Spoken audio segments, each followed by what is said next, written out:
রংপুর নগরীর বেশ কিছু এলাকায় অচেনা এক প্রাণীর আতঙ্কে প্রায় 2 সপ্তাহ ধরে ঘুম নেই লোকজনের।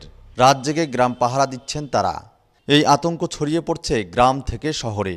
স্থানীয়দের ধারণা, আক্রমণ করা প্রাণীটি দেখতে অনেকটা চিতাবাঘ, নেকড়ে এবং শিয়াল আকৃতির। এরই মধ্যে পশুটির আক্রমণের শিকার হয়েছেন 7 জন। ভুক্তভোগীদের মুখ, ঠোঁট, হাত এবং শরীরের বিভিন্ন স্থানে কামড় দিয়েছে প্রাণীটি। অনেকেই প্রাণীটিকে আটকানোর চেষ্টা করেছেন, কিন্তু পারেননি। প্রতি রাতে আমাদের এখানে একটি জন্তু বের হইতেছে, আমরা বুঝতে পারতেছি না এই জন্তু কি আসলে, হায়না না চিতাবাঘ না অন্য কোনো প্রাণী। আমরা তো যে ভয়ে ভয়ে থাকি সবসময় বাচ্চাদের নিয়ে, বাচ্চারা স্কুল কলেজ যাইতে পারতেছে না। রাত লাগলে বেড়াইতে পারি না, দোকান খামার করতে পারি না, যেখানে যে লাঠি সোটা নিয়ে যাইতে হয়। রাস্তাঘাটে কখন কোন দিক থেকে বাইর হবে আতঙ্কে আছি। এর মধ্যে রাহিদুল ইসলাম 12 দিন আগে প্রাণীটির আক্রমণের শিকার হলেও এখনও সুস্থ হননি তিনি। শোনা গেল তার মুখেই আক্রমণের বর্ণনা।